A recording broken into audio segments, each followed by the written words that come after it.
As we await for more cabinet picks from President-elect Donald Trump, his transition team is taking heat on a number of fronts. But one person who has done this before says some of the criticism is unwarranted.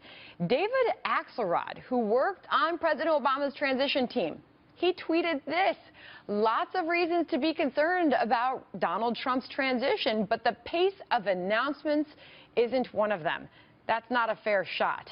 And a few hours ago saying we hadn't made any major appointments at this point in 2008. I don't remember being criticized for it. Joining me now is Guy Benson, political editor for townhall.com and a Fox News contributor.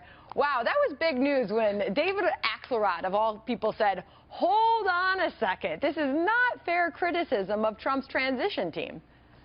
Hey, Sandra. Yeah, I mean, points for intellectual honesty there from David Axelrod. He's been in this position before, and he's casting his mind back to 8 years ago, and gosh, he can't remember the media piling on Barack Obama the way that they are with Donald Trump when their pace of announcements really isn't very different at all.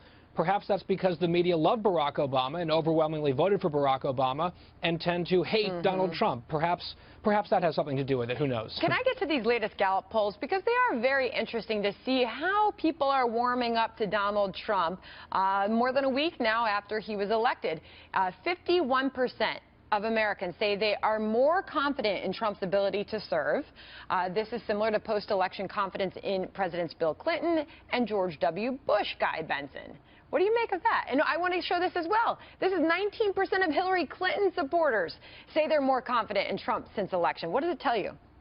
Well, I think once the election actually happens, people start to settle in, despite all the protests and the carrying on. Most people start to settle into the new reality that someone is going to be the president, and they have to get used to it. And so people want to have, for the most part, they want to have confidence in the person who's going to be running the country.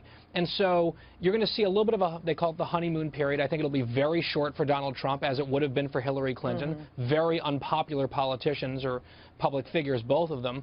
But I think part of it also, Trump helped himself last Tuesday night, early Wednesday morning, with the speech that he gave. I've spoken to a number of sort of official Democrats, but also friends who are not Trump supporters by any stretch of the imagination, who watched his remarks that night, the tone and also the substance of what he said, and they were like, okay, this hopefully is a new leaf for Trump. We've seen it before, and we know Trump has his own idiosyncrasies, to put it one way, but that speech on such a highly watched and anticipated stage with so many people hanging on every word, I think he really did well in calming some folks.